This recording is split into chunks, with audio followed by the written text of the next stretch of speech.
One thing that has helped me on my spiritual journey is exposure to critical thinking.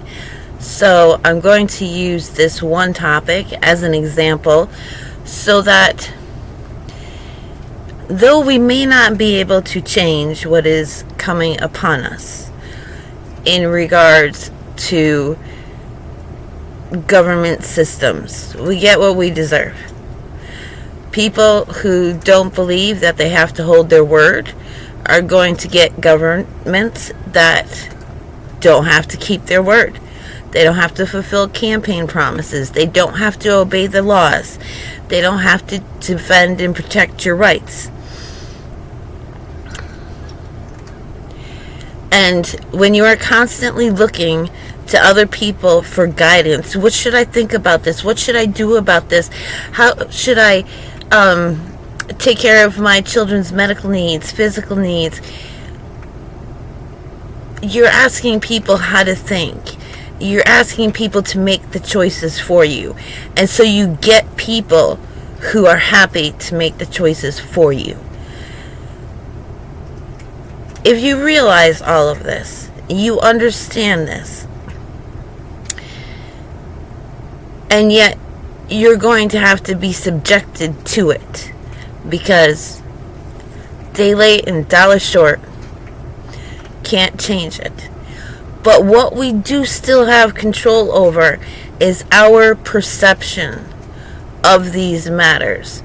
And what we need is self-esteem enough to maintain those perceptions. When we develop strength to maintain our thought patterns, our perceptions, and our critical thinking, we are able to maintain our faith. So when somebody comes at you and says that your carbon footprint needs to be measured, for example, one can look at these entities, these corporate entities, which notice they use the term entity. Okay? They are incorporating entities and calling them businesses. So you have large corporations, incorporated entities. So the company is actually an expression of an entity. Now, a corporation that is working towards controlling, abusing, and killing you, obviously is going to be an enemy entity using that corporate, that physical expression to do this. Okay? A plus B equals C. And as far as carbon footprints, I used to live near a military base. And you would hear guns go off constantly because they would go there to practice. It was a practice target range. And these are scattered all around the United States, for those of us in the United States of America, and every other country has them as well. So all around the world, on a very consistent basis, very daily, we have arms being expelled. Okay?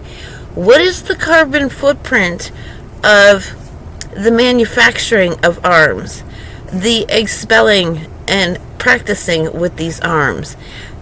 I woke up one morning to a loud bang and a shake. I was living off grid in a camper, a mobile home, and it felt like somebody had rammed into it with a truck. It was like bang, and I jumped up and I opened the door to see who had hit my home. And what caught my eye was on the bomb range. There was a huge mushroom cloud. And from then on, it became a regular occurrence there where I lived. And that is just for practice. What is the carbon footprint of this? What is the carbon footprint of oil wells on fire non-stop. What is the carbon footprint of all these data centers? Okay? Your little day-to-day life is not what is destroying this earth. And so, if you can hold on to that, you can hold on to your self-esteem. I mean, of course we want to treat the earth well. Of course we don't want to be taking part in putting pollution into the air. But your little campfire, if you're like put into limited circumstances and you have to have a little wood fire to cook your food and your electricity's not on, that is not going to be a large carbon footprint. But these systems that they put into place that will keep you locked and confined to a city and locked and confined into borders, all of the cameras to keep track of you, all of these monitoring systems, there's a carbon footprint for you. They want the earth destroyed. They don't want the earth to be able to sustain you. They want you dead before you can develop a relationship with your creator. That is the entirety of their goal. They don't care about the earth. They just want you dead so that you can continue to be food for them. Oh, what? That's paranoid. Oh, I hear that. That's paranoid. That's conspiracy. Go to your Bible. What are you made of? The dust of the earth. The Nahash, the serpent, the angelic opposition in the Garden of Eden who deceived Eve, what was his condemnation? You shall crawl on your belly and eat dust the rest of your life. Our Father said, fine, you two want to play predator and prey. There you go. The Nahash, the evil, shining one, often called serpent beings, who come from the angelic realm, they need us. They need to eat us. We are their food. This is biblical. It's right there. We just haven't had our eyes opened to it until now. And so do not be fooled. This is not about your carbon footprint. You are not harming the earth near as much as these beasts who want to feed off of you, because they get to feed off of you after you die as well. All your emotional energy, all of your fear, all of your pain, all of your suffering, that is food for them.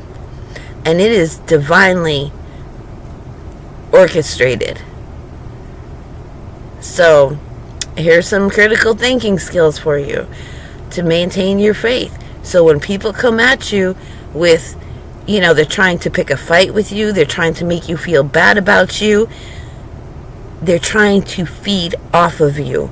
The entity in them is trying to feed off of you. Crush the head.